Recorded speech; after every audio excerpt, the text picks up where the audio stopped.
Assalamualaikum warahmatullahi wabarakatuh.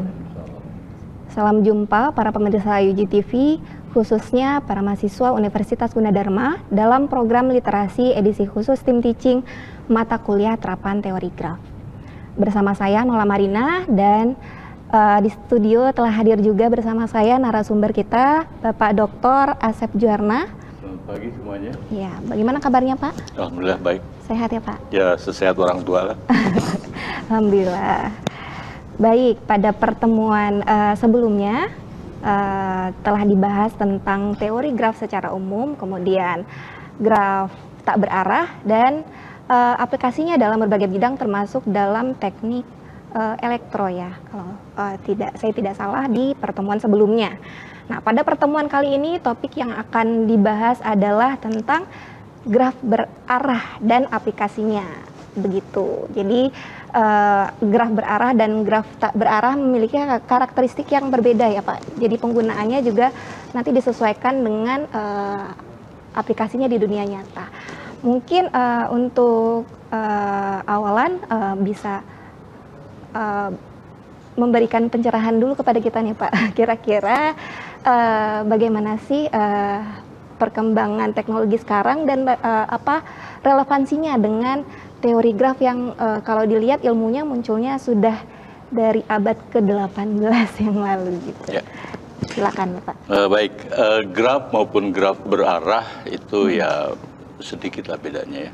Kalau yang satu arahnya one way gitu kan. Kalau yang dua itu yang tidak berarah atau graf saja itu disebut two ways gitu. Jadi bisa ke kiri bisa ke kanan.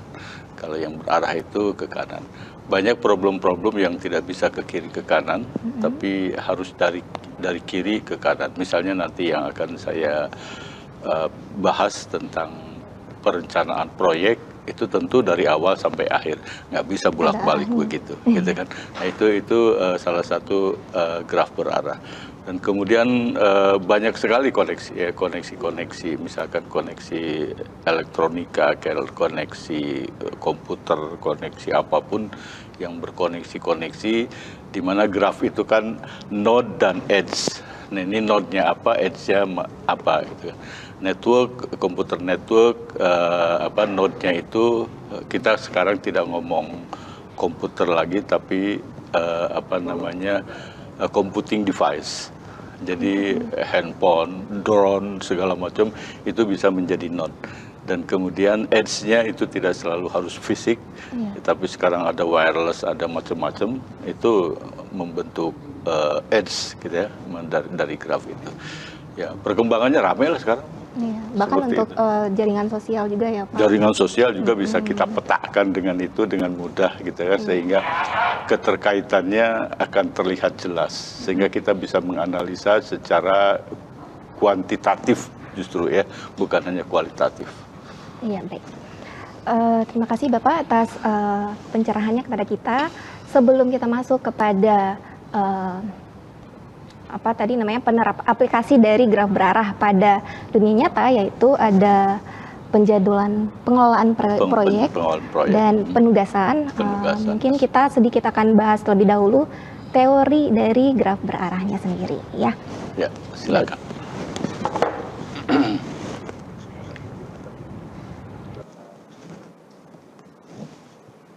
Yang akan kita bahas pada pertemuan kali ini adalah graf berarah beserta derajat simpul pada graf berarah, kemudian keterhubungan graf berarah, struktur data dari graf berarah. Nah, baru setelah ini kita akan bahas beberapa aplikasi dari graf berarah seperti automata hingga, mesin stata hingga, dan penjadwalan pengelolaan proyek serta masalah penugasan. Gitu. Ya. Seperti yang sudah kita ketahui, graf adalah diagram dari objek-objek di mana beberapa pasang objek saling berkoneksi ya. Jadi seperti ini adalah graf, contoh dari graf yang kita ketahui dinotasikan dengan graf G yang terdiri dari dua himpunan ya. Himpunan V adalah himpunan simpulnya dan himpunan E adalah himpunan sisi atau ruasnya. Ya, pada graf ini terdapat 4 buah simpul dan 4 buah sisi ya. Kemudian ada beberapa istilah yang para mahasiswa juga sudah pernah ya mendengarnya. Ada yang disebut dengan bertetangga atau adjacent, bahwa ruas E1 itu, jika terdapat ruas E1 yang menghubungkan simpul 1 dan 2, maka kita katakan simpul 1 dan 2 bertetangga. Kemudian ada istilah bersisian atau insiden, di mana ini hubungan antar ruas dengan simpul ya, di mana kalau terdapat ruas E1 sama dengan yang menghubungkan simpul 1 dan 2, maka kita katakan ruas E1 bersisian dengan simpul 1 dan 2. Berikutnya akan kita lihat perbedaan antara graf tidak berarah dan graf berarah seperti apa. Ya, pada graf tidak berarah, setiap busur atau ruasnya tidak memiliki arah. Jadi seperti yang telah kalian lihat di pertemuan-pertemuan sebelumnya ya. Sedangkan pada graf berarah atau directed graph terdapat arah ya dari setiap busurnya. Jadi ada panah dari simpul U ke V seperti pada gambar di kiri, dan ada arah panah dari simpul U ke W. Jadi ada arahnya ya di setiap busurnya, apakah dari simpul yang satu ke simpul yang lain begitu. Nah, perbedaannya dari segi notasi dapat kita lihat bahwa pada graf tak berarah, sisi atau ruas dinotasikan sebagai himpunan dari dua simpul, di mana kita ketahui bahwa himpunan adalah tidak memperhatikan urutan ya. Jadi kalau dua simpul UW seperti yang di gambar pertama itu sama aja dengan ruas WU. Sedangkan pada graf berarah kita perhatikan notasi busurnya hanya satu arah begitu. Jadi dituliskan dalam notasi vektor X, Y yang tanda kurung biasa seperti itu. Sehingga ruas X, Y akan berbeda dengan ruas Y, X.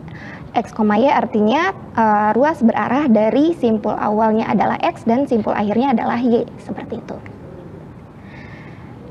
Kemudian ada derajat simpul ya. Kalau pada graf tidak berarah, kita mengetahui bahwa derajat simpul adalah banyak ruas yang bersisian dengan simpul tersebut. Seperti graf pada contoh berikut, maka derajat dari simpul U adalah banyak ruas yang bersisian dengan simpul U, yaitu 2 ya. 2 sisi UV dan sisi UW, sehingga kita katakan derajat dari simpul U adalah 2, seperti itu. Sedangkan derajat untuk simpul K adalah 0. Sedangkan untuk graf berarah, kita punya pembagian lagi untuk derajat dari simpul-simpulnya, yaitu derajat masuk dan derajat keluar, atau istilahnya in degree dari simpul X dan out degree dari simpul X. In degree dari simpul X adalah banyak ruas dengan simpul akhirnya adalah X, jadi ruas yang masuk ya ke simpul X. Sedangkan out degree adalah banyak ruas yang mana simpul awalnya yang X gitu, atau ruas yang keluar dari simpul X. Sehingga kalau kita lihat dari gambar yang di samping, in degree dari simpul U adalah 0 ya. Kenapa? Karena tidak ada simpul yang menuju U, atau tidak ada ruas yang masuk ke U yang simpul akhirnya adalah U, seperti itu. Sedangkan in degree dari simpul V ada 1, yaitu dari ada ruas dari simpul U ke simpul V ya, sehingga V-nya adalah simpul akhir begitu. Sedangkan out degree dari simpul U adalah 2 ya, out degree-nya adalah 2. Kenapa? Karena ruas yang simpul U-nya merupakan simpul awal adalah 2, yaitu simpul ruas UV dan ruas UW, seperti itu. Kemudian kita juga sudah pernah bahas tentang beberapa istilah ini ya, keterhubungan graf dari graf tak berarah, ada walk, trail, path, dan cycle ya. Nah, pada graf berarah istilah yang kita gunakan juga sama, hanya saja ada tambahan directed-nya atau tambahan berarahnya. Ya, dimana kalau perjalanan berarah merupakan barisan selang-seling simpul dan ruas yang menghubungkan dua simpul tertentu, di mana setiap ruas yang dilalui harus sesuai dengan arahnya. Seperti itu. Ya, atau boleh juga kita mendefinisikannya sebagai urutan simpul atau urutan ruasnya saja. Kemudian jejak berarah juga ya, perjalanan berarah di mana setiap ruasnya berbeda, tidak melalui ruas yang sama lebih dari satu kali. Lintasan berarah adalah jejak berarah di mana setiap simpulnya juga berbeda, sehingga tidak mengulang simpul dan ruas yang sama.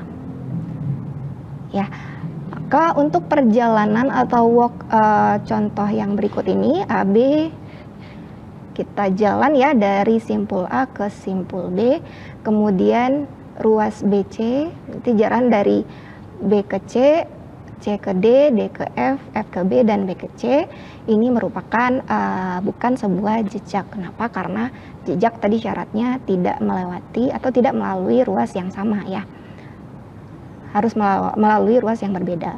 Sementara di perjalanan ini ruas BC dilalui sebanyak lebih dari satu kali gitu.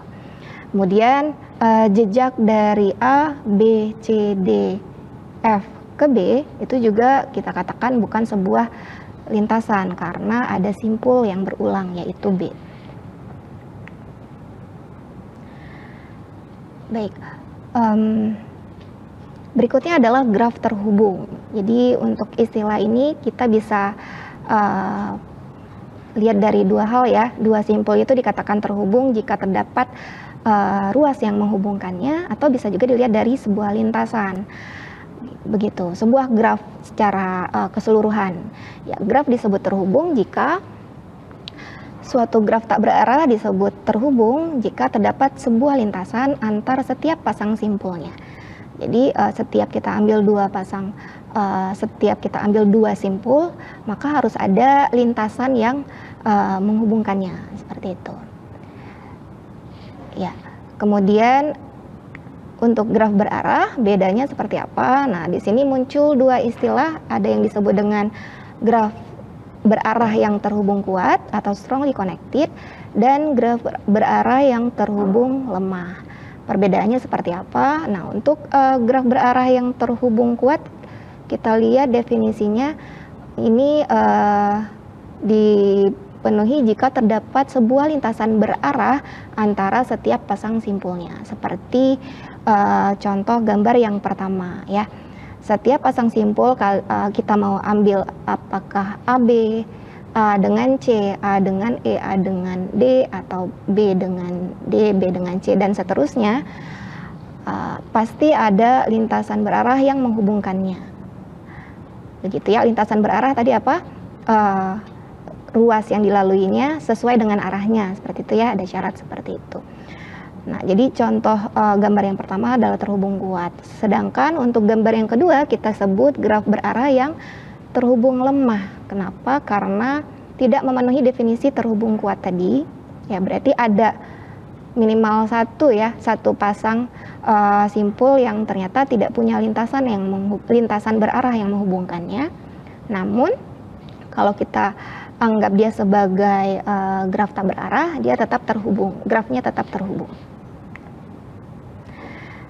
Baik, berikutnya kita akan lihat tentang struktur data graf.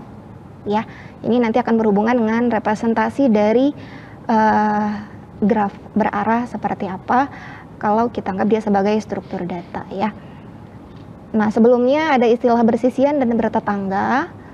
Maka pada graf berarah G, kita katakan suatu ruas itu bersisian dengan dua simpul ya, yaitu simpul A sebagai simpul awalnya misalnya, dan simpul B sebagai simpul akhirnya. Jadi ada simpul bersisian dengan simpul awal dan simpul akhirnya.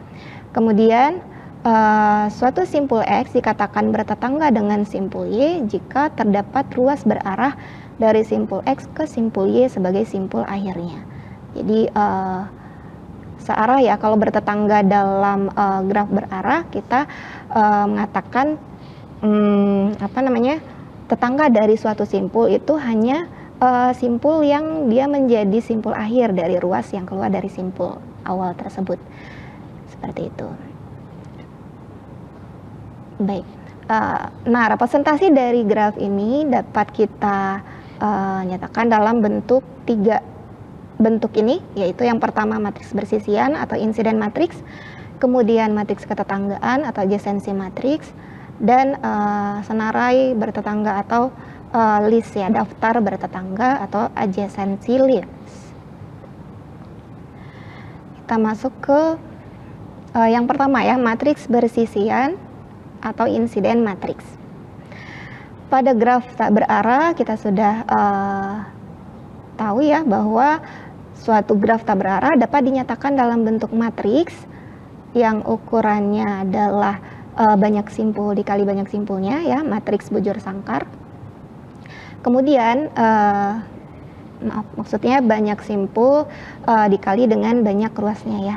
Kemudian elemen dari matriksnya dapat dinyatakan seperti ini. M dari X, Y akan bernilai 0 jika ruas Y tidak bersisian dengan simpul X, dan akan bernilai 1 jika ruas Y bersisian dengan simpul X, di mana MXY adalah elemen matriks baris X ke kolom Y.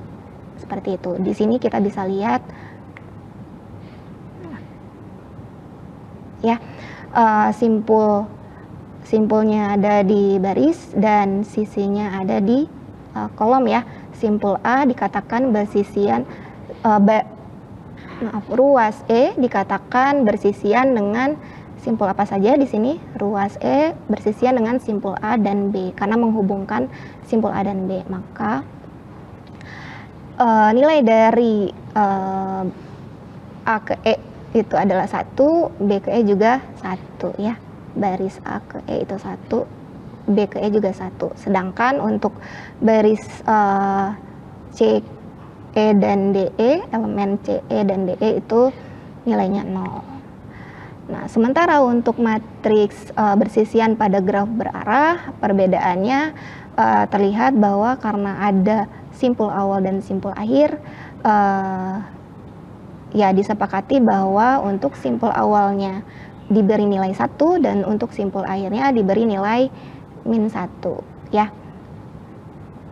Baik, untuk contohnya misalkan kita menggunakan ruas E1 di mana E1 itu bersisian dengan simpul A sebagai simpul awal dan simpul B sebagai simpul akhir, maka elemen dari matriksnya E1 itu nilainya 1 tadi ya, karena A-nya simpul awal dari ruas E1, dan B E1 itu nilainya min 1 karena B adalah simpul akhir dari ruas E1. Begitu. Sedangkan untuk contoh lainnya kita bisa lihat ruas E3 ya. Ruas E3 itu arahnya dari simpul D ke A, berarti simpul D-nya untuk baris yang D nilainya 1, baris yang A nilainya min 1. Berikutnya adalah matriks ketetanggaan. Nah, ketetanggaan ini menghubungkan simpul dengan simpul ya, sehingga representasi dari matriksnya akan berupa matriks bujur sangkar berukuran banyak simpul kali banyak simpul. Dan elemen dari matriksnya akan bernilai 1 jika terdapat ruas yang menghubungkan simpul X dan simpul Y, bernilai 0 jika tidak ada ruas yang menghubungkannya. Ya. Nah, kalau pada graf berarah kalau pada graf tidak berarah akan terlihat bahwa matriksnya akan berbentuk matriks simetri ya. Dalam hal ini contohnya ada ruas dari simpul A ke C, maka nilai elemen matriksnya AC itu 1, C ke A juga 1 ya. Berikutnya untuk graf berarah kita lihat matriks yang dihasilkan bukan berupa matriks simetri. Kenapa? Karena elemen matriksnya akan bernilai 1 hanya jika ada ruas berarah dari simpul X ke simpul Y. Gitu. Ada ruas berarah ya, jadi tidak berlaku bolak-balik. Contohnya ini. Pada ruas yang menghubungkan simpul B ke D, ruas BD, kita bisa lihat terdapat ruas berarah dari B ke D, maka nilai dari elemen baris B kolom D-nya adalah 1. Sedangkan tidak ada ruas dari simpul D ke B, sehingga nilai elemen dari baris D kolom B-nya 0 ya, seperti itu. Dan yang terakhir adalah senarai ketetanggaan. Nah, ini sebenarnya bisa kita pilih ya sesuai dengan keperluan, apakah akan menggunakan matriks bersisian tadi, kemudian apakah menggunakan matriks ketetanggaan, atau ini yang ketiga, daftar atau list ketetanggaan. Nah, ini seperti apa? Karena sama-sama ketetanggaan, bedanya dengan matriks apa? Bedanya adalah simpul tetangga dari suatu simpul. Jadi kita list dulu ya simpul yang ada pada graf, yaitu simpul 0, 1, 2, 3, dan 4 pada contoh graf di sebelah kiri. Kemudian tinggal kita list gitu simpul yang bertetangga dengan setiap simpulnya. Misalnya untuk simpul 0 di sini dia bertetangga dengan simpul 0 bertetangga dengan simpul 1, 2, 3, dan 4 ya. Tapi berlaku juga sebaliknya, simpul 1 juga bertetangga dengan 0, simpul 2 bertetangga dengan 0, 4 bertetangga dengan 0. Jadi berlaku bolak-balik ya kalau pada graf tidak berarah. Begitu. Nah, dalam banyak aplikasinya sebenarnya senarai ketetanggaan ini lebih mudah ya digunakan karena kita bisa mengakses tetangga dari setiap simpulnya lebih mudah begitu. Untuk masalah yang ukuran simpulnya besar itu ya, misalnya seperti pada jaringan sosial di mana jumlah akun kan banyak sekali ya jumlahnya, tapi kalau kita katakan sisinya, ruasnya itu sebagai pertemanan, cenderung setiap simpul itu akan memiliki jumlah sisi atau jumlah tetangga yang terbatas atau sedikit begitu. Ini lebih mudah untuk digunakan dibandingkan matriks ketetanggaan ya, yang akan memakan memori yang lebih besar seperti itu. Kemudian untuk senarai ketetanggaan pada graf berarah, nah di sini kita bisa lihat dari simpul 1 itu memiliki tetangga yang disebut tetangga tadi apa? Simpul yang menjadi tujuan dari ruas yang keluar dari simpul 1 ya, ada simpul 2, 3, dan 4. Tapi tidak berlaku kebalikannya. Simpul dari kalau dari simpul 2, 1 bukan simpul tetangganya begitu. Baik. Mungkin seperti itu ya Bapak Asep ya untuk pendahuluan kita sebelum masuk ke aplikasi dari graf berarah. Betul. Kira-kira nanti memang terpakai atau seperti apa Pak nih? Jadi yang tadi itu bagus sekali ya, diimplementasikan dengan array maupun dengan linked list. Nanti ujung-ujungnya itu adalah kita memilih struktur data apa yang kita pakai, yang akan kita pakai. Tergantunglah, orang sukanya pakai array 2 dimensi, yaitu matrik array 2 dimensi, atau ada orang yang suka dengan linked list misalnya gitu kan. Komputasinya seperti apa ya terserah dari pilihan struktur data itu.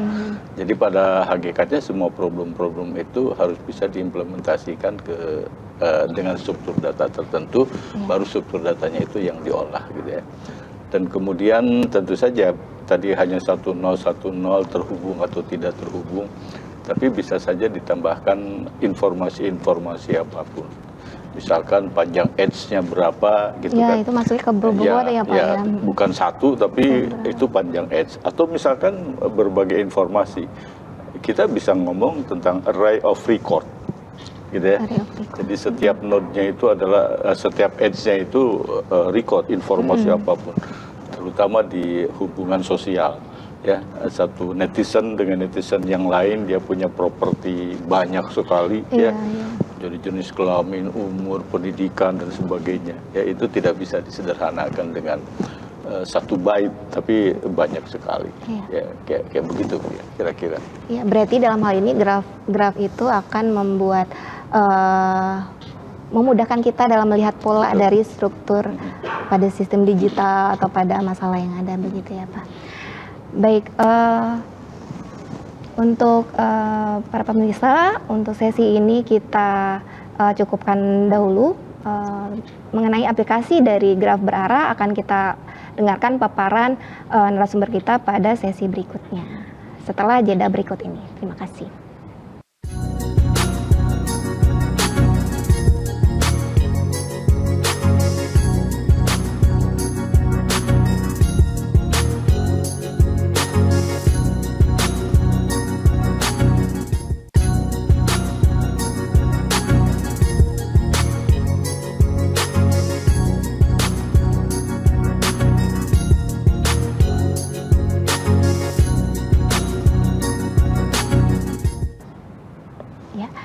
Jumpa kembali pada sesi kedua ini dalam program literasi edisi khusus Tim Teaching mata kuliah terapan teori graf bersama saya dan Bapak Dr. Asep Juwarna.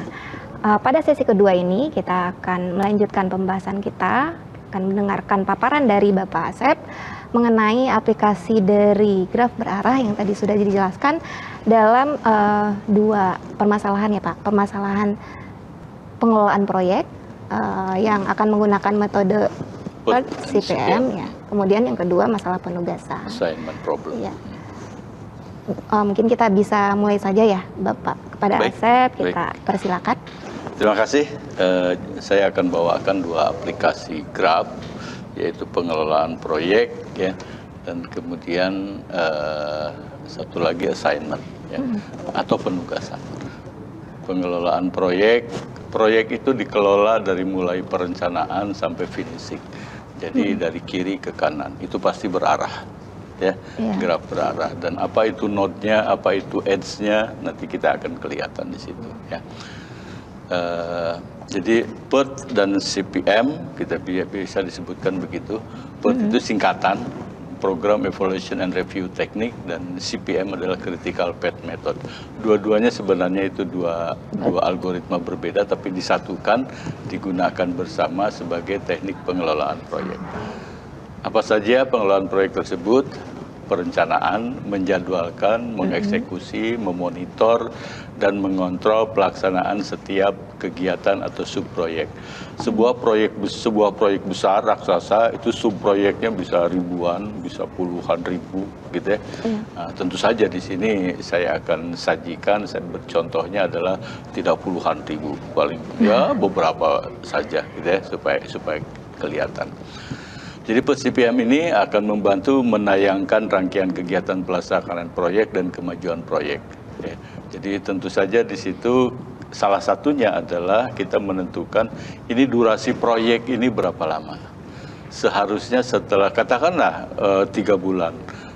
Seharusnya dalam penjadwalan setelah dihitung-hitung dengan PERT dan CPM itu didapatkan bahwa pada bulan ketiga harusnya subproyek ini atau kegiatan ini sudah selesai dilakukan.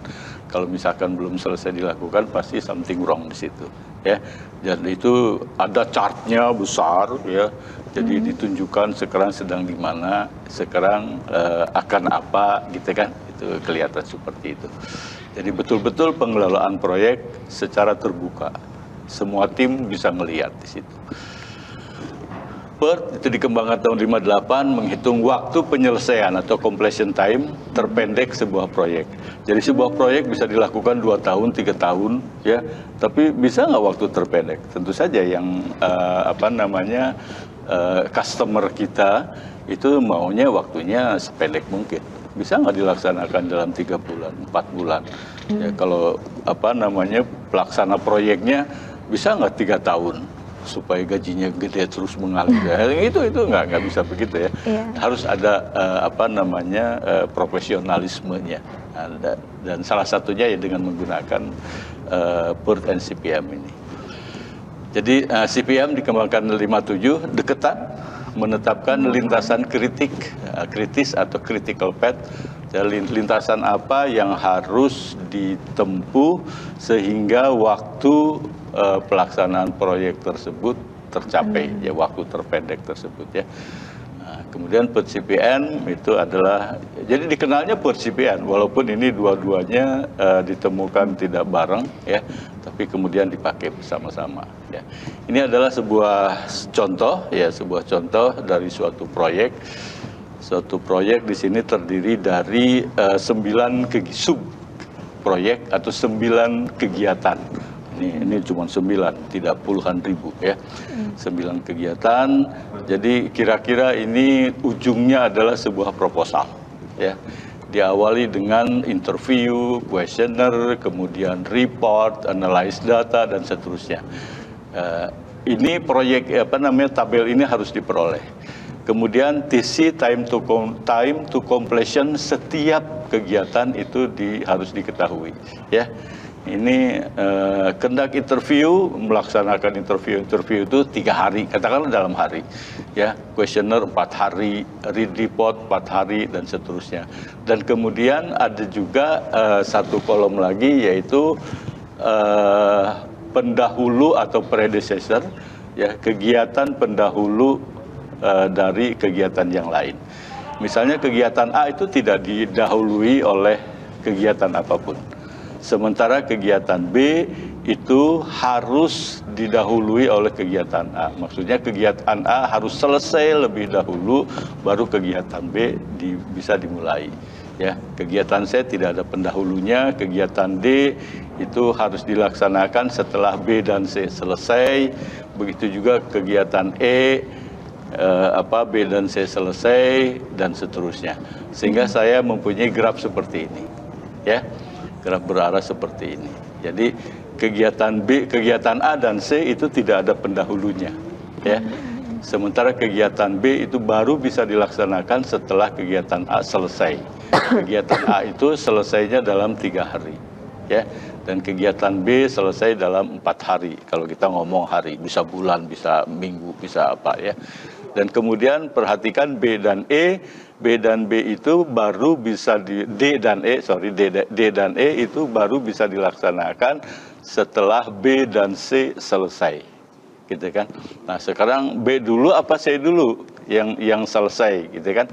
Nah kita lihat bahwa A dan B itu perlu 7 hari, C perlu 4 hari, gitu ya. Jadi kita bisa lihat dengan nalar, dengan logika yang gampang, bahwa kalau A itu dimulai tanggal 1, selesai tanggal 7, misalnya begitu kan, maka si C ini tidak perlu dimulai tanggal 1, ya. Nah, yang penting dia 4 hari, asal jangan selesai tanggal 8. Nah, gitu kan. Nah, di situ ada yang namanya slack time, waktu senggang. Ya, waktu senggang di situ. Dan kemudian baru, dari situ bisa kelihatan ini waktu terpendeknya yang mana, gitu ya. Nah, jadi ada select time seperti itu.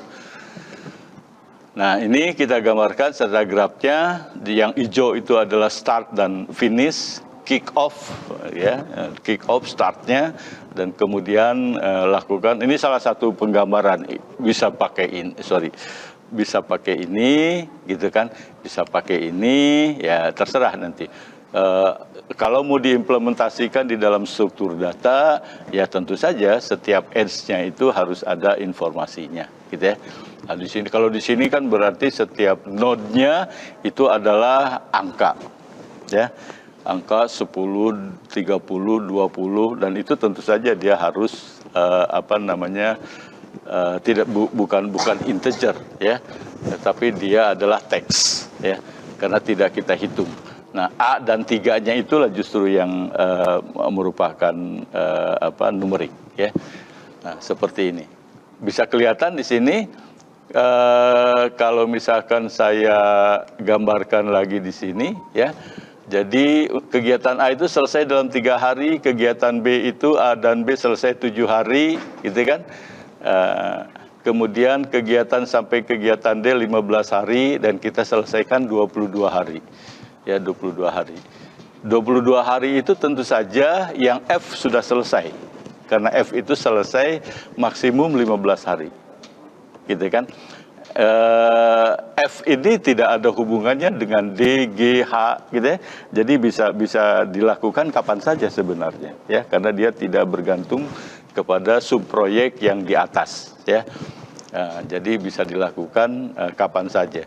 Artinya apa? Si F ini bisa selesai di hari ke-15 itu paling cepat, atau paling lambat di 22 gitu ya, sehingga dia bisa punya slack time, waktu yang cukup senggang.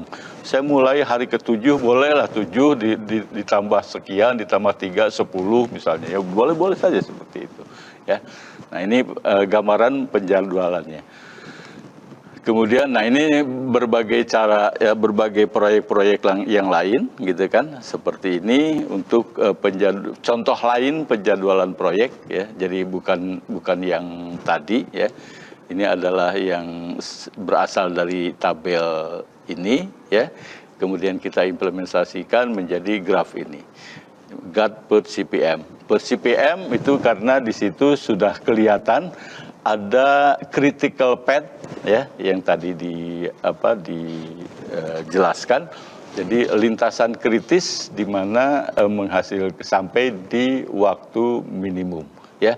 Waktu penyelesaian completion time proyek adalah 22 hari ya, seperti itu. Di 22 hari itu yang kegiatan E dan kegiatan F itu harus selesai juga. Kalau dia belum selesai, ya completion time 22 hari itu bisa bisa tidak terpenuhi, gitu ya. Nah, seperti itu. Kemudian, nah yang ini adalah proyek yang lain, ya. Contoh-contoh penggambaran yang lain, ini juga yang lain proyeknya, ya. Tapi ini semuanya proyek CPM. Ya, ini critical path-nya sama, ada yang merah seperti itu, dan kebetulan waktunya sama-sama 22 hari. Completion time-nya ya. Ini artinya tidak harus semua proyek itu harus 22 hari ya. Ini kebetulan aja 22 hari ya. Contoh yang tidak bagus sebenarnya. Terada kesan harus 22 hari ya. Ada juga yang menyatakan seperti ini ya. Jadi ada kotak atas, kotak bawah, itu ada istilahnya di situ ada durasinya 15, kemudian di situ dituliskan ada earliest start dan earliest finish. Jadi kegiatan F itu early, paling cepat diawali pada hari ke-11 dan selesai di hari ke-25. Paling lambat dimulai 25 dan selesai 40 ya. Jadi pakai ini lebih bagus ya. Lebih bagus. Jadi caranya bisa macam-macam per CPM ini. Ya. Jadi gambaran seperti ini sering dilakukan. Di sini completion time-nya 65 hari, ya 65 hari. Yang atas, yang bawah, ya di kotak yang paling kanan itu harus ada angkanya harus sama, tidak boleh tidak sama, gitu kan? 65. Dan kemudian bagaimana itu kotak yang terdiri dari 5 subkotak itu dijadikan node atau dijadikan edge? Bisa saja array of record, gitu kan? Jadi datanya itu cuma hanya satu karakter, tetapi bisa berbagai data yang lainnya, dan tipe datanya bisa berbeda-beda, ya. Sama lah kayak record di database, gitu kan? Jadi atributnya macam-macam, tipe datanya macam-macam, bisa saja itu. Ya. Oke, proyek dan penjadwalan. Sebuah proyek terdiri dari beberapa subproyek atau kegiatan A, B, C, D dan seterusnya. Proyek besar bisa terdiri dari ribuan, saya katakan tadi ya. Setiap subproyek mempunyai waktu penyelesaian, time to complete, TC. Ya, ada TC, ada CT. CT itu adalah completion time. Completion time itu waktu penyelesaian juga, tapi waktu penyelesaian beberapa subproyek atau waktu penyelesaian seluruh kegiatan. Ya, kalau time to complete itu adalah hanya setiap kegiatan. Ya, dia dibedakan seperti itu. Beberapa subproyek hanya dimulai setelah satu atau beberapa subproyek lain selesai dikerjakan. Seperti tadi terlihat di tabel, itu kan kegiatan A itu tidak didahului oleh apapun, kegiatan B itu didahului oleh A, kegiatan E itu diawali oleh B dan C, misalnya begitu ya. Itu apa namanya, masuk ke dalam penjadwalan di situ. Jadi ya bisa saja orang yang bertugas di E itu dia marah-marah ke yang C gitu kan. Ini kapan selesainya? Aku nggak bisa mulai, gitu kan? Nah, seperti itu ya. Itulah penjadwalan. Sehingga supaya tidak marah-marah, di situ sudah dituliskan. Ini paling lambat kamu harus dimulai dikerjakan tanggal sekian dan selesai tanggal sekian. Supaya apa? Supaya suksesor kamu tidak marah-marah, gitulah. Kira-kira begitu ya. Oke. Nah, ini kembali ke problem yang tadi ya.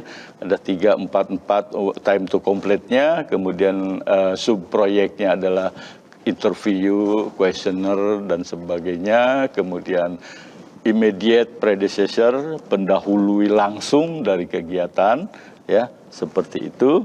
Dan kemudian, nah ini beberapa informasi yang diinginkan. Berapa waktu penyelesaian proyek secara keseluruhan, CT ya bukan. Dan kemudian kapan waktu mulai start time setiap subproyek, jadi start time-nya kapan. Kemudian waktu penyelesaian completion time sampai subproyek tertentu. Jadi CT ini adalah completion time bisa keseluruhan atau bisa beberapa sub kegiatan. Ya, kalau TC time to complete itu setiap kegiatan. Ya. Subproyek mana saja yang masuk kategori kritis, yaitu harus dilaksanakan persis sesuai jadwal untuk memastikan waktu penyelesaian proyek sesuai rencana, gitu kan? Bagaimana keleluasaan waktu atau slack time pelaksanaan setiap subproyek non kritis, ya, keleluasaan ST, start time dan completion time, ya. Jadi saya ulangi lagi ke sini, misalnya proyek kita, nah di sini gitu kan. Ini yang bawah E dan F itu tidak kritis. Tapi yang atas itu kritis. Kenapa kritis? Karena saya mengejar 22 hari. Itu nggak bisa itu proyek kegiatan tersebut harus selesai dalam 3 hari, dimulai dari hari ketiga, misalkan dimulai dari hari ke-1, kemudian yang 4 hari dimulai dari hari ketiga, gitu kan, selesainya hari ke-7, kegiatan lainnya dimulai dari hari ke-7, selesai itu selama 8 hari, dan seterusnya. Itu kritis. Kritis artinya tidak punya keleluasaan, tidak punya senggang, tidak punya slack time. Ya, sementara yang bawah itu non kritis. Ya, non kritis itu bisa kapan saja. Asal misalkan ujung-ujungnya yang F itu tidak boleh lebih dari hari ke-22, gitu ya. Nah, benar.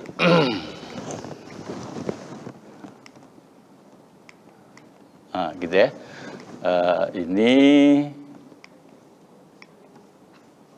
kan.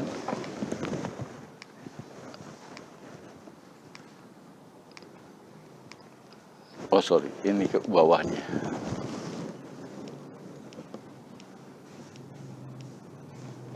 Ini kemudian digambarkan ulang seperti ini. Subproyek A dan C tidak punya subproyek pendahulu, predecessor, ya, A dan C, dan kemudian subproyek B, begitu juga G, H, dan I, dia mempunyai pendahulu, gitu kan. Subproyek F tidak mempunyai subproyek penerus, suksesor, jadi dia bisa kapan selesai saja asal jangan melebihi completion time. Nah, ini keterangannya, ya, keterangan yang dihasilkan bahwa subproyek A dan C tidak punya subproyek pendahulu, predecessor, sehingga dimulai dari start proyek kick off. Kemudian subproyek B, begitu juga G, H, I hanya bisa dilaksanakan jika A dan begitu juga D, G, H sudah selesai dilaksanakan. Subproyek F dan I tidak mempunyai subproyek penerus. suksesor, maka itu dianggap sebagai closing, ya. Jadi bisa setelah selesai itu dilakukan closing, ya. Di situ dituliskan menuju ke finish, ya. Dan kemudian subproyek D dan E dimulai jika subproyek B dan C sudah selesai, ya. Dan ini adalah perhitungannya, ya. Perhitungannya yang sederhana. Subproyek A misalnya itu completion time-nya, time to completion-nya itu adalah time to complete-nya 3 hari dan tidak ada pendahulu, maka schedulingnya adalah 03. 0 itu kick off dan kemudian sampai ke 3 hari. Dan itu masuk kritis. Artinya ini tidak boleh diganggu, tidak boleh dimulai dari 1. Ya, itu harus dari 03. Tujuannya apa? Menjaga sampai selesainya 22 hari. Ya, begitu juga B. Ya, B juga kritis dimulai dari A, kemudian C itu non kritis. Ya, kita lihat C itu adalah non kritis. Karena C itu cuma 4 hari. Ya, sementara A dan B itu butuh 7 hari. Maka sebenarnya C itu bisa dimulai dari hari ke-5, hari ke-6, gitu kan? Gitu. Hari ketiga, hari kedua itu bisa dimulai supaya akhirnya adalah hari ke-7 itu bisa selesai. Gitu. Ini sementara nomor E misalkan 7 sampai Y, Y-nya berapa aja, tapi dia akan lebih besar dari 12. Ya, dan kemudian proyek F itu J sampai 22. Proyek F itu adalah yang bawah, ya. Itu F itu pokoknya dia harus selesai di 22. Awalnya terserah, gitu kan? Awalnya terserah. Jadi di situ dituliskan Z sampai 22. Z-nya tentu saja harus lebih kecil dari 19 karena waktu penyelesaian F itu 3 hari, ya. Jadi nanti bagaimana algoritma ini bisa dituliskan? Ya gampang sih sebenarnya, kelihatan di situ, ya. Oke, sehingga jadilah seperti ini. Dan ini adalah algoritmanya. Untuk setiap subproyek tanpa subproyek pendahulu, tetapkan start time-nya adalah 0.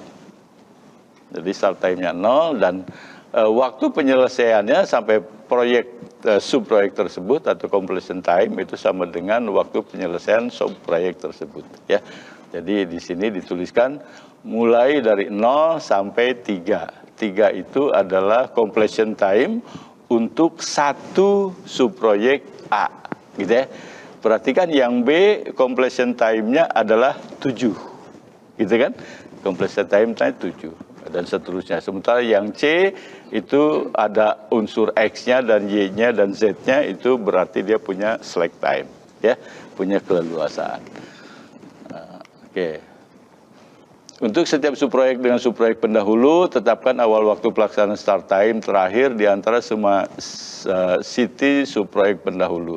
Tetapkan akhir waktu pelaksanaan adalah waktu pelaksanaan ditambah durasi penyelesaian. Kemudian waktu penyelesaian time completion terakhir adalah waktu penyelesaian proyek, city completion time of project, sehingga didapatkan tabel seperti ini, ya. Jadi tabelnya sudah real di sini, ya, keterangannya adalah tidak ada pendahulu, ada pendahulunya dan seterusnya. Dan yang penting ada waktunya 22 hari dan kemudian kita sudah menentukan mana yang merupakan kritis dan mana yang tidak kritis, gitu ya. Algoritma penentuan critical path mulai dari subproyek dengan waktu penyelesaian terakhir, tandai subproyek tersebut sebagai critical. Biasalah dalam teknik pemrograman kita pakai flag, gitu ya. Flagnya apa saja. Jadi kalau flagnya sama dengan A, maka dia artinya adalah dia sudah dieksekusi atau dia sudah ditinjau, gitu ya. Ada beberapa flag subproyek pemrograman, teknik pemrograman. Pilih subproyek pendahulu predecessor dari subproyek dengan waktu penyelesaian terakhir. Tandai juga sama. Subproyek pendahulu tersebut sebagai critical. Lanjutkan langkah 2 hingga sampai di subproyek pertama. Jadi hasilnya adalah seperti ini, ya. Jadi dari bawah kita lihat garis merah ini, maka critical path-nya itu adalah yang merah-merah tadi. Nah, sehingga didapatkan hasil yang tadi sudah ditayangkan di spill di awal ya. Jadi hasilnya adalah seperti ini. Jadi PERT menghasilkan durasi proyek 22, CPM menghasilkan panah merahnya, critical path-nya adalah ini. Jadi PERT dan CPM itu, PERT yang menentukan durasi proyek selesainya kapan, kemudian critical path-nya itu ditentukan dengan algoritma CPM. Gitu ya. Jadi kita dapatkan seperti itu. Oke, algoritma penentuan keleluasan waktu, select time. Nah, select time seperti yang tadi di dalam tabel sih sudah gampang kelihatan sebenarnya. Ya, dia mempunyai keleluasaan untuk memulainya kapan. Jadi ada early, ada last, gitu kan? Early start dan last start. Jadi paling cepat mulainya kapan? Paling lambat mulainya kapan. Nah, kalau ada paling cepat, paling lambat begitu, itu berarti dia punya slack time. Dia punya keleluasan waktu. Critical tidak punya. Harus dimulai dari hari ketiga. Tidak boleh lebih cepat, tidak boleh lebih lambat. Ya.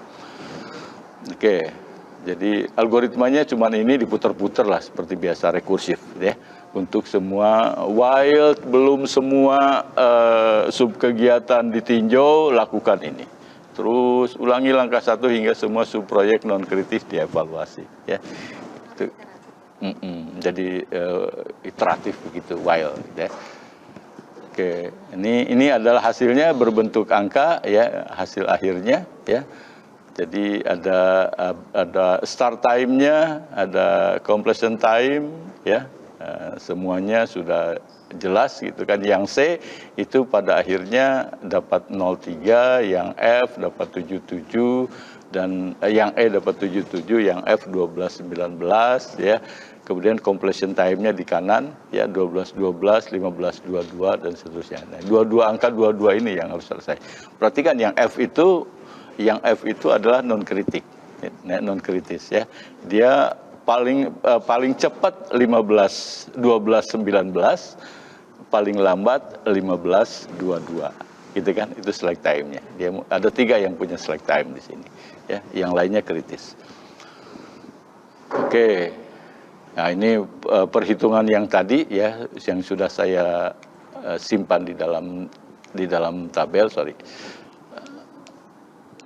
di dalam tabel ini ya, itu perhitungannya adalah ini. Ya, oke,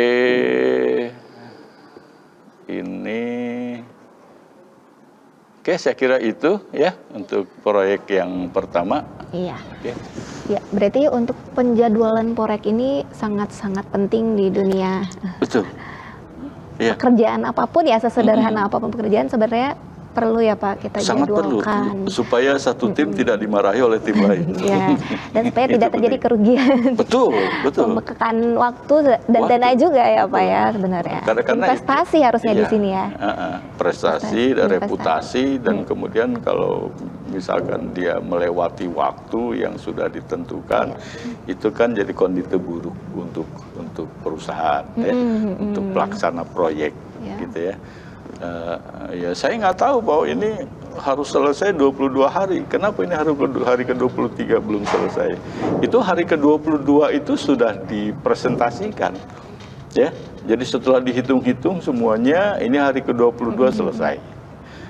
Yang F itu yang bukan kritis, itu kamu paling cepat hari ke-15 dimulai, paling lambat hari ke-19.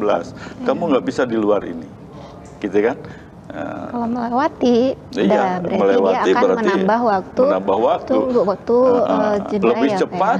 Ini predecessor-nya ya belum selesai. Iya. Gitu Jadi kan? Kliennya marah dan reputasinya jadi buruk. Betul. Jadi untuk mahasiswa bagus nih ya Pak. Banyak kan mungkin jadi bos buat perusahaan sendiri gitu ya. Ya, paling ya, tidak ini diterapkan. Dia anak-anak itu mahasiswa itu ya harus di dalam tim dulu dan kemudian memahami posisinya saya melaksanakan subproyek yang mana gitu kan. Harus jelas dulu predecessor proyeknya. saya siapa, suksesor saya siapa, saya berhak memarahi siapa, saya berhak dimarahi siapa, gitu kan? Tapi kalau misalkan penjadwalnya sudah oke, tidak akan ada yang marah-marah begitu, gitu kan? Ratingnya bagus jadi. Begitu. Iya baik. Tadi menarik untuk membuat ini kan berarti masalah optimasi ya Pak ya? Masalah optimasi dengan fungsi tujuannya completion time tadi ya? Atau Completion mungkin time. bisa ada yang lain jadi fungsi tujuannya? Completion time bisa? dan critical path itu. Jadi Berarti critical path itu mendukung untuk ya, jadi dua-duanya harus keluar. Dua-duanya. Ini 22 hari itu mana saja kegiatan-kegiatan yang kritis. Kritis itu awal dan akhir penyelesaian setiap kegiatan tersebut ketat. kalau kritisnya dilanggar otomatis Itu akan berubah time-nya nggak jadwalnya, tercapai. ya. Baik. Berubah jadwalnya. Beda lagi yang dengan non kritis yang mempunyai slack time, yang mempunyai keleluasaan. Iya. Atau kalau misalkan kita jadikan untuk meminimalkan waktu tunggu, seperti itu bisa juga nggak Pak? Bisa saja, bisa ya. saja. Jadi Kalau bisa yang macam-macam ya, yang Tom? non kritis dia bisa saja seperti itu. Gitu. Baik. Baik, untuk sesi yang kedua ini menarik Oke. sekali ya, sudah dijelaskan atau dipaparkan oleh Bapak Asep Juwana terkait bagaimana kita mengaplikasikan, bagaimana kita menggunakan graf berarah Graf dalam pengelolaan proyek. Dan ini sangat-sangat relevan gitu dengan mahasiswa ya, dengan mungkin pekerjaan yang akan kalian lakukan di masa depan nanti gitu. Nah, untuk yang berikutnya kita akan masuk ke aplikasi yang kedua, yaitu aplikasi graf berarah pada masalah penugasan. Tapi akan kita lanjutkan pada sesi yang ketiga setelah jeda berikut ini.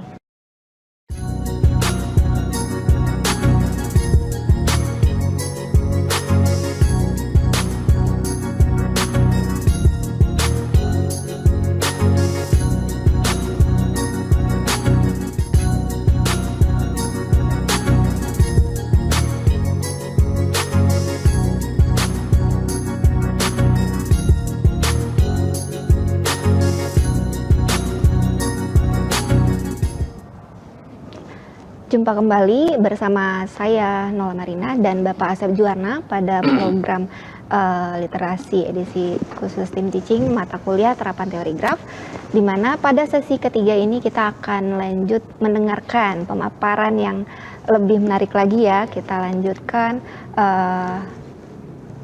masalah penjadwalan yang tadi sudah dijelaskan oleh Bapak Asep, di mana kalau kita memiliki sebuah proyek yang di dalam proyek itu terdapat sejumlah sub pekerjaan ya Pak, bisa beberapa sub pekerjaan di dalamnya dengan atribut-atribut yang dibawanya, baik berupa waktu penyelesaian time to complete ya, dan completion time-nya ya, kemudian ada atribut, ada predecessor pekerjaannya ya, dari satu pekerjaan harus memerlukan baru bisa dikerjakan setelah pekerjaan apa saja gitu baru bisa dikerjakan ya. Kemudian bagaimana hasilnya atau outputnya tadi sudah kita lihat ya, hasilnya berupa setiap pekerjaan itu dilakukan pada waktu atau rentang waktu yang mana saja, dan kita harus menentukan waktu kritis juga untuk setiap dalam pekerjaan itu, apakah ada waktu kritis yang nanti akan berpengaruh terhadap completion time-nya. Baik, kita langsung saja dengarkan pemaparan dari Bapak Asep. Terima kasih Bu Nola. Jadi saya ulangi lagi, jadi yang paling penting ujungnya adalah gambar ini, ya. Ya. Jadi gambar ini adalah produk dari PERT dan CPM itu ini. PERT itu menentukan berapa lama waktu penyelesaian proyek secara keseluruhan atau completion time-nya ya. Jadi completion time itu bisa beberapa kegiatan, kalau ini adalah overall completion time 22 hari ya.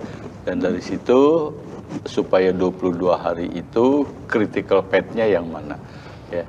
Bisa sebenarnya dari logika saja Jadi 22 hari itu yang mana? Itu yang merah di atas itu kritis. Kritis artinya awal dan akhirnya start kegiatan tersebut dan finish kegiatan tersebut itu waktunya sudah ditentukan. Tidak boleh bergeser 1 hari pun, 1 jam pun, ya gitu ya. Nah, kalau kita ngomongnya periodenya hari gitu ya. Iya. Nah, kalau yang bawah itu yang tidak kritis itu dia mempunyai slack time ya. Kita akan bahas proyek kedua ya. Adalah seperti ini ya. Ini adalah proyek kedua, node-nya tahu lebih banyak apa gimana ya. Jadi kayaknya lebih banyak ini ya. Tapi bisa kelihatan di sini subproyek A misalnya di situ ada di A8, C8, kemudian B10 gitu kan. Jadi A ini penyelesaiannya time to complete-nya adalah 8 hari, C 8 hari, B 10 hari.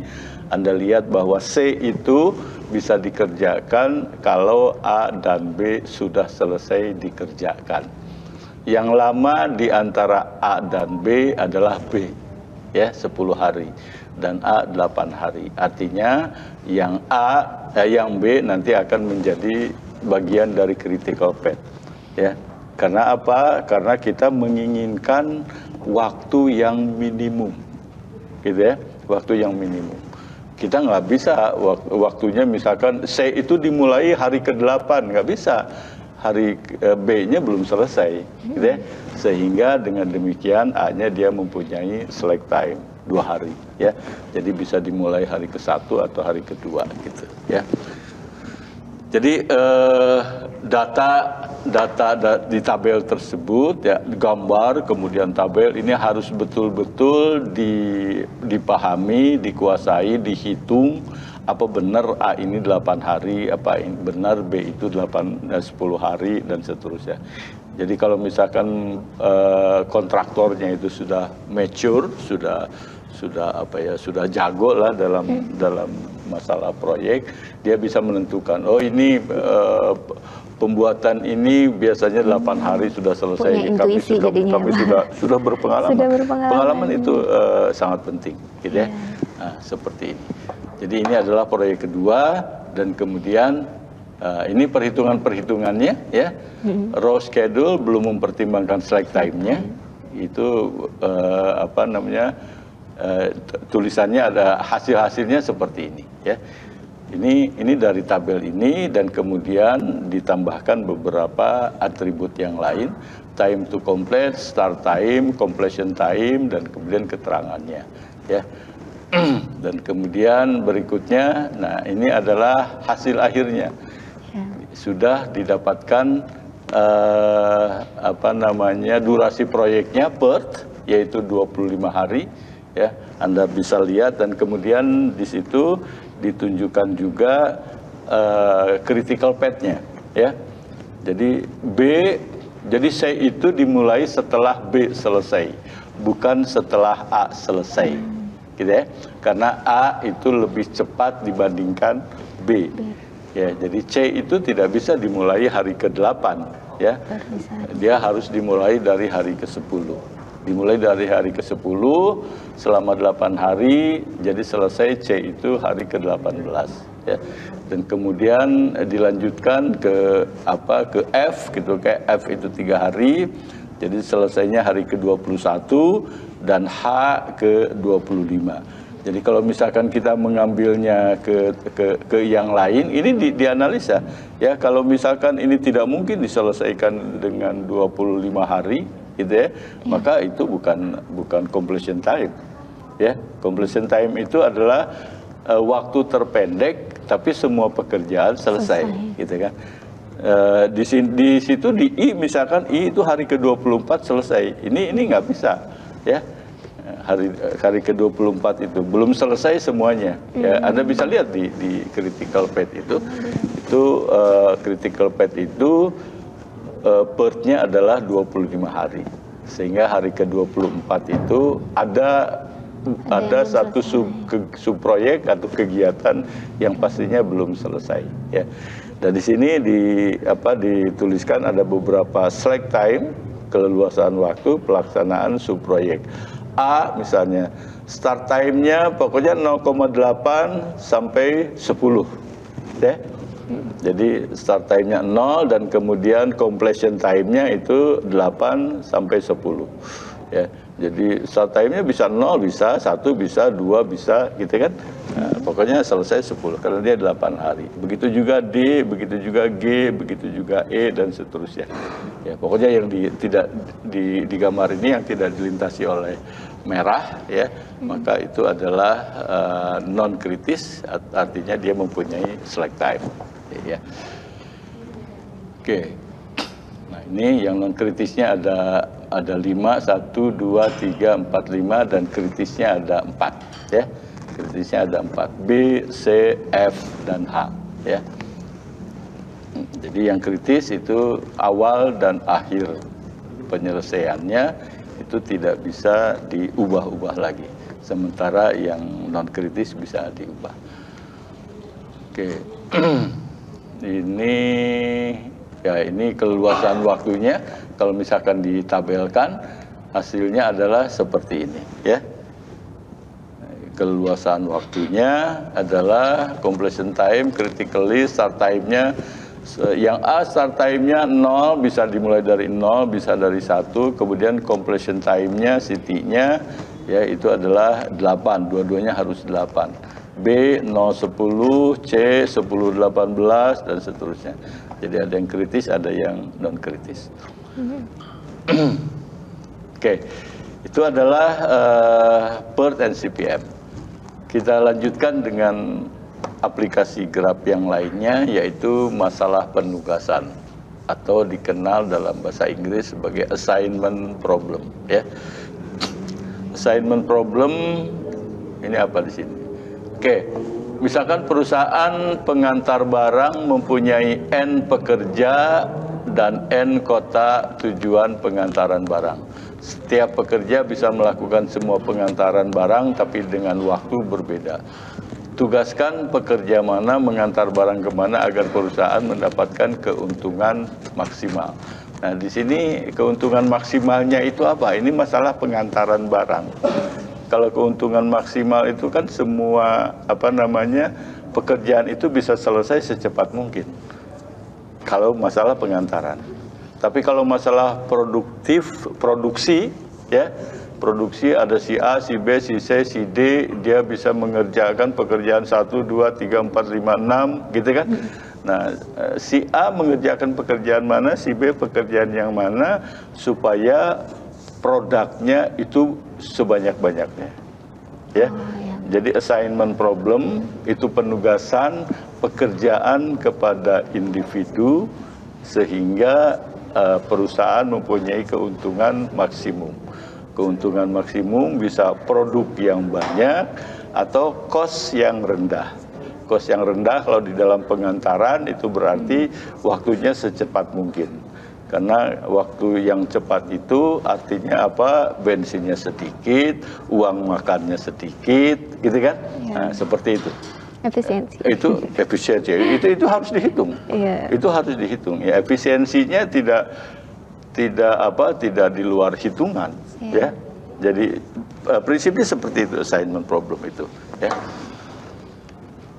Nah, ini misalnya waktu penyelesaian pekerjaan. Ada si Alif, ada karyawannya ada Alif, Badi, Zaki, Faras, Gazi, kemudian pekerjaannya 1, 2, 3, 4 ya. Ini bisa waktu penyelesaian pekerjaan, coba saya lihat di sini.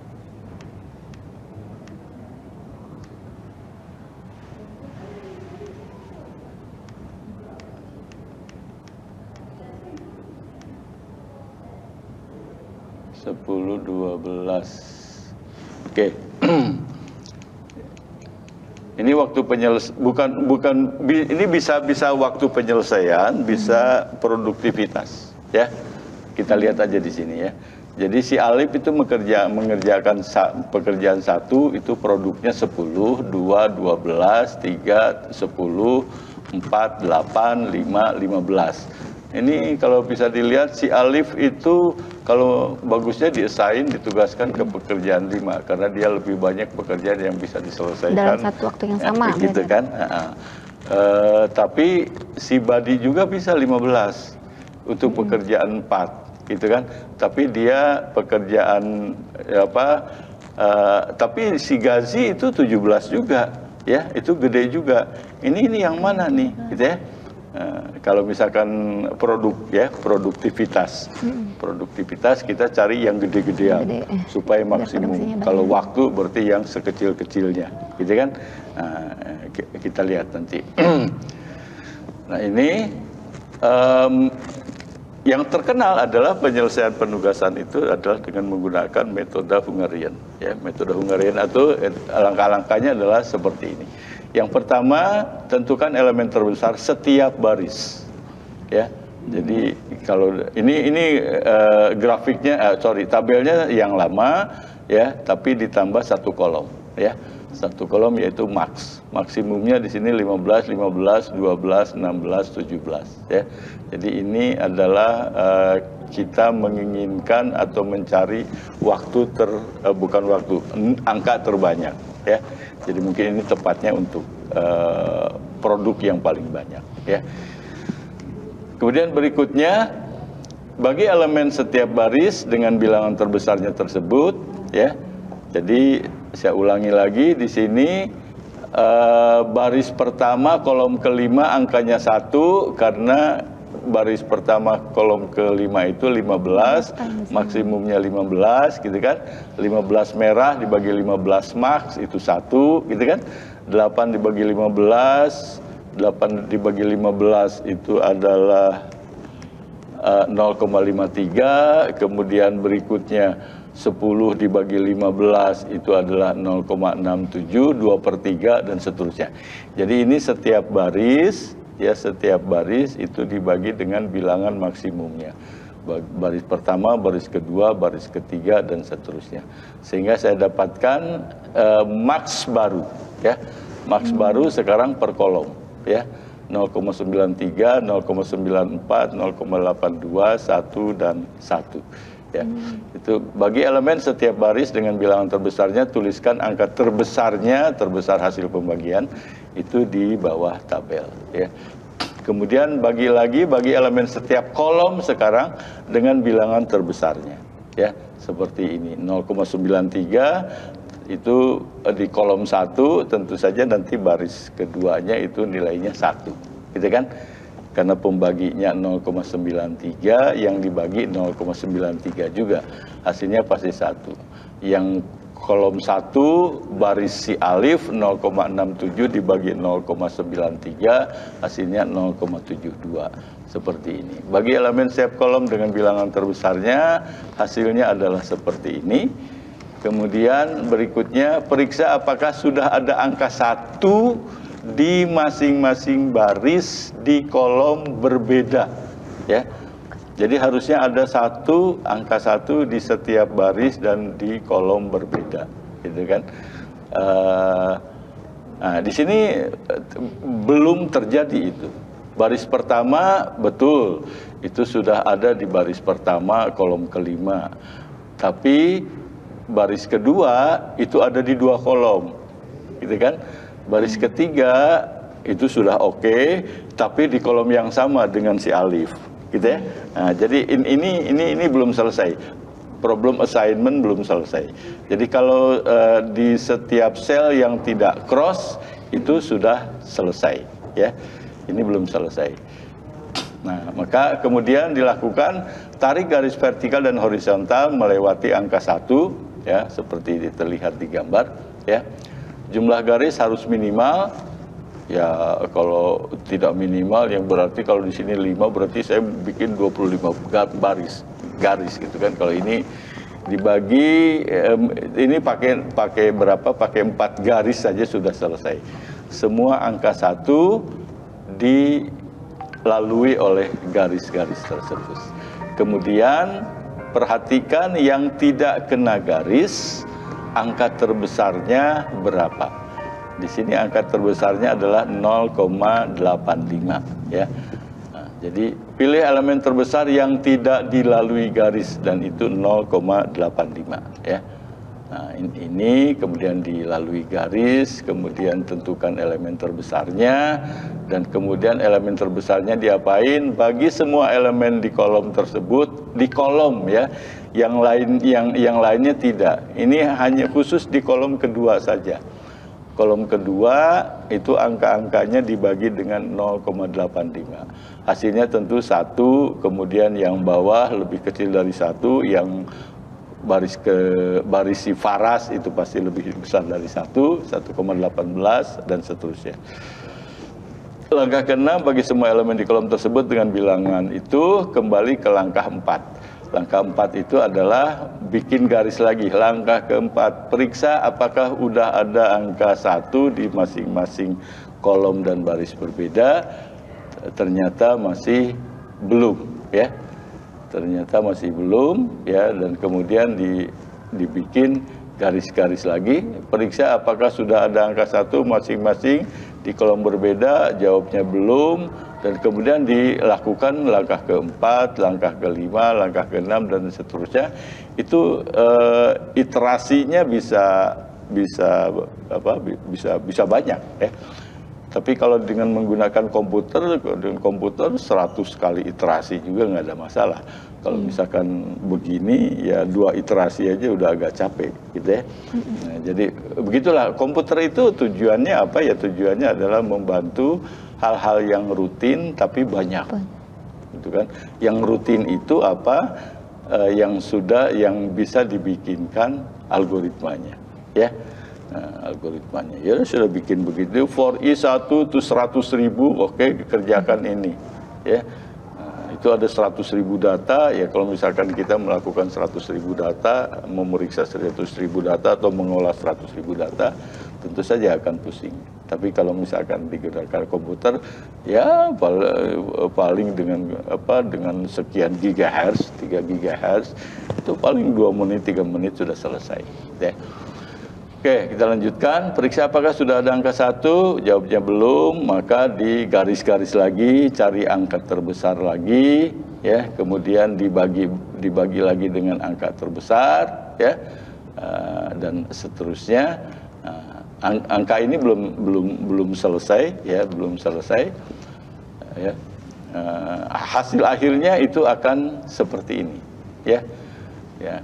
Ternyata si Alif itu di assignment untuk mengerjakan 12 dan si Badi adalah mengerjakan si Alif itu pekerjaan 2 ya, dan si Badi mengerjakan pekerjaan 1, si Zaki pekerjaan 5 ya, si Faras mengerjakan 4 dan si Gazi mengerjakan 3 gitu ya.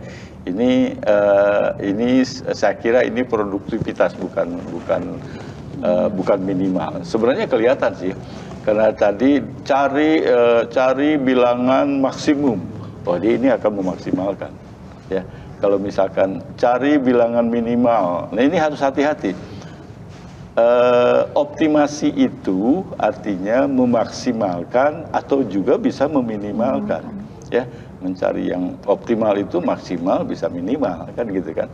Ini problemnya apa? Kalau misalkan produktivitas, laba itu pasti maksimal diinginkan. Tapi kalau cost gitu kan, kemudian kerugian itu pasti dicarinya yang minimal ya. Jadi kalau misalkan saya punya tabel seperti ini, tabel kerugian, berarti kan pekerjaan apa saja yang harus dilakukan oleh siapa sehingga kerugiannya paling sedikit ya.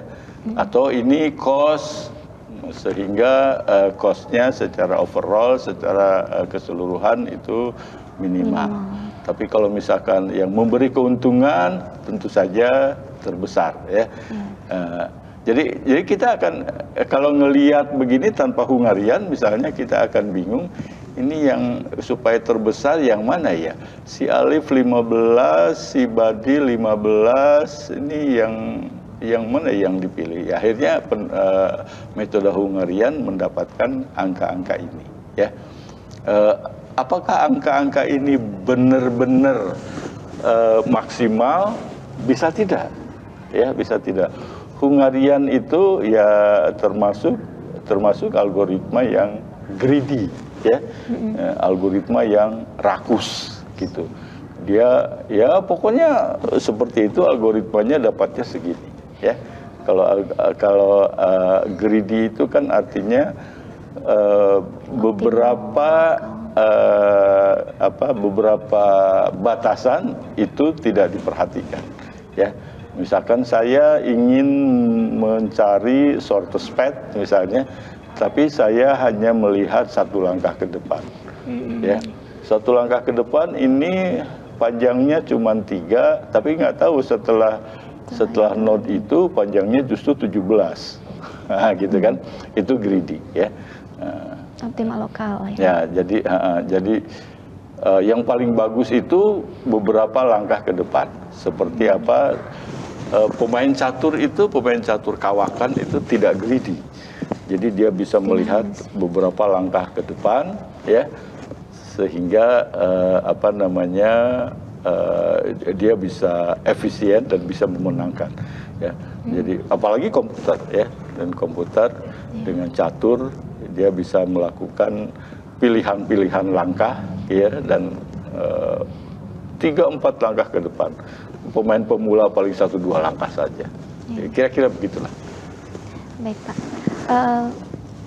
Ya, menarik tadi untuk cara kerjanya dalam metode ini. Kan ini tadi untuk ini ya Pak, memaksimalkan ya. Nah, kalau misalkan yang ya, meminimalkan tadi sama. Ini memaksimalkan. Ya. Nah, bisa dilihat dari tadi yang diambilnya maksimum. Berarti nah, hasil akhirnya harus begini, ya. Jadi hasil akhirnya seperti ini. Jadi Y1 orang mengerjakan X2, Y2 mengerjakan X1 dan seterusnya, gitu ya. Ya, berarti untuk yang meminimalkan caranya sama ya? Sama, cuman angka yang dipilih untuk pembaginya itu yang minimal atau yang maksimal. Itu saja sih sebenarnya. Iya. Baik, para pemirsa Yogi TV, kita sudah berada di akhir acara ya, penghujung acara. Mungkin sebagai penutup ada quote atau apa begitu Pak terkait dengan ya. graf berarah. Jadi ini. yang barusan kita sampaikan, kita jelaskan itu adalah problem dan sedikit algoritmanya. Ujung-ujungnya adalah Anda masih harus melakukan programming, ya, terutama untuk data yang besar. Sekarang zamannya zaman big data, tentu saja nggak bisa. Tadi dalam per CPM saya hanya mempunyai 9 kegiatan, padahal proyek yang besar itu bisa 10.000, nggak bisa dipelototin begitu, ya. Jadi kalau misalkan untuk masalah orang-orang sosial, orang-orang ekonomi, yang begini sudah selesai. Tapi orang komputer belum selesai. Harus dilanjutkan, ya. Nah, jadi siapa suruh milih komputer? Baik, terima kasih Bapak. Nah, tadi sebagian ya, hanya 2 ya dari aplikasi graf berarah yang sudah kita dengarkan, ilmu yang bermanfaat sekali bagi kita. Namun pastinya mahasiswa bisa mengekspor kembali ya, karena di dunia nyata banyak sistem yang memang sebagian besarnya itu adalah berupa entitas yang ada keterhubungan di antara entitas tersebut. Jadi materi teori graf ini sangat relevan dan masih sangat penting untuk kita pelajari. Untuk pertemuan kali ini kita cukupkan terlebih dahulu. Terima kasih pada Bapak Asep Juwarna atas ilmunya. Kita tutup saja dan saya akhiri dengan Assalamualaikum warahmatullahi wabarakatuh.